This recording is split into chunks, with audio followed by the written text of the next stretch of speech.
बागेश्वर बाबा दरबार में तकरीबन 10 लाख से ज्यादा लोग पहुंचे। बिहार में बाबा बागेश्वर का दरबार सजा है, बाबा फुल फॉर्म में है।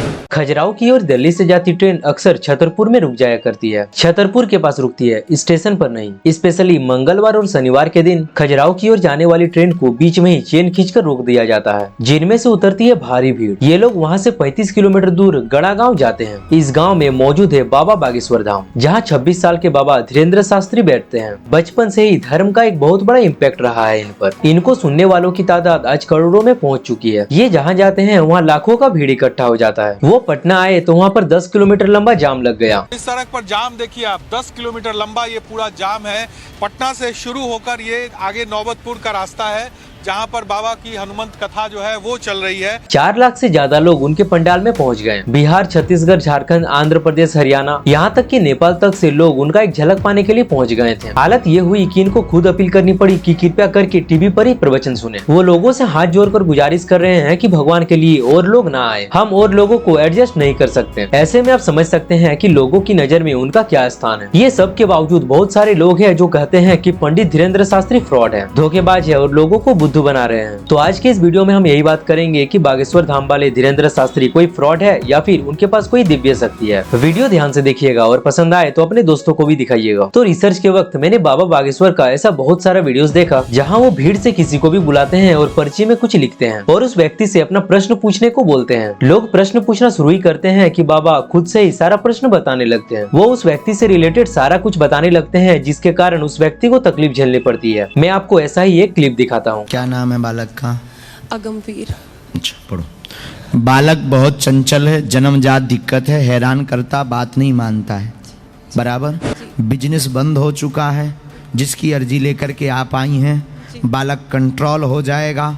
इसी तरह का एक और वीडियो है। वो लोग इस घटना को नाटक बताते हैं। धीरेन्द्र शास्त्री ने पहले से कागज पर लिखकर एक सवाल रखा और वहाँ बैठे उस पत्रकार को कहा कि वो जिसे चाहे पूरे पंडाल से किसी को भी बुला ले। यहाँ मैंने जो सवाल लिखा है वो उसी का होगा। पहले हम पर्चा बना के रखेंगे और आप जिसको बहन जी लेकर आएंगे उसी का पर्चा ये निकलेगा। आप समझ रहे हैं, पहले से सवाल लिखा गया है और उस आदमी को ढूंढ कर लाने को कहा गया है। उसके बाद उस शख्स को सामने लाया गया। उसने ये कहा कि हाँ, ये सारा कुछ सवाल मेरे मन में था। आपके मन में 2 प्रश्न हैं। बालक का प्रश्न है, कृपा होगी, चल नहीं पाता, स्वास्थ्य ठीक नहीं, नसें टेढ़ी हैं, धन की तंगी भी बनी, वो ठीक हो जाएगा, दिव्यांश स्वस्थ होगा, आशीर्वाद है। अब कुछ हिंदू विरोधी बोलते हैं कि ये सब कुछ माइंड रीडिंग है। कुछ हिंदू भाई तो ये भी बताते हैं कि जितने भी बाबा लोग ये सब करते हैं वो सब प्लेसिबो इफेक्ट है। पहली बात तो ये है कि पंडित धीरेन्द्र शास्त्री जो करते हैं वो माइंड रीडिंग बिल्कुल नहीं है। ये आप इसी से समझ सकते हो कि उन्होंने जब कागज में किसी के बारे में लिखा तब उस इंसान को ना वो जानते थे, ना उससे पहले कभी उन्होंने उसको देखा था। मैं आपको सारा कुछ बताता हूँ, आप वीडियो को पूरा देखिए। प्लेसिबो एक ऐसा इफेक्ट है जहाँ आपको लगता है कि आपको कुछ दवाई दी जा रही है, पर असल में वो दवाई नकली है, या फिर कहा जाए कि वो दवाई है ही नहीं। जैसे मान लो आप कमजोर फील कर रहे हैं और मैं आपको एक गिलास थमा दूं, आप वो पानी पी जाओगे ये समझ कर कि उस गिलास में दवाई है, पर उस गिलास में एक्चुअली बस पानी है। पर आपका दिमाग ये मान लेगा क्योंकि आपने दवाई ली है, तो अब आप बेहतर फील करने लग जाओगे। इसी को कहा जाता है प्लेसिबो इफेक्ट। और रिसर्च ने ये दिखाया है कि डिप्रेशन और कैंसर जैसी बीमारियों में भी प्लेसिबो इफेक्ट एक पॉजिटिव इम्पैक्ट दिखाता है। इसीलिए लोग पॉजिटिव थिंकिंग के बारे में बात करते हैं, क्योंकि ऐसी चीज कई प्रॉब्लम्स को सॉल्व कर सकती है। अब कई बाबा भी यही चीज करते हैं। देखिए, अगर ऐसे लाखों करोड़ लोग धीरेन्द्र शास्त्री के जरिए अपने धर्म को जान रहे हैं, उनका बात सुनकर जीवन में कुछ अच्छा करने के लिए इंस्पायर हो रहे हैं, तो किसी को क्या प्रॉब्लम हो सकती है। मतलब बात तो ये है ना कि जो आदमी उनसे सवाल पूछने आया है उसको कोई सॉल्यूशन वो बता रहे हैं या नहीं। हमारे हिसाब से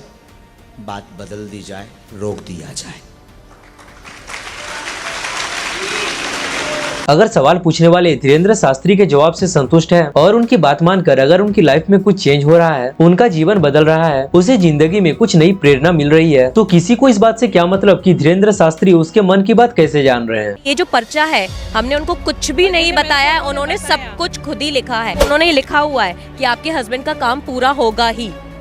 विश्वास है आपको? विश्वास है, डेफिनेट। अगर आप एक सच्चे सनातनी हिंदू हो तो इस वीडियो को हर उस व्हाट्सएप ग्रुप में शेयर कर दो, हर उस आदमी से शेयर कर दो जो लोग अपने ही धर्म का मजाक बनाते हैं। और मुझे सपोर्ट करने के लिए मेरे चैनल को अभी सब्सक्राइब करिए ताकि मैं इस तरह का वीडियोस बनाता रहूं। Thank you so much video को लाइक करने के लिए। मिलते हैं अगले वीडियो में, तब तक के लिए टेक केयर एंड जय श्री राम।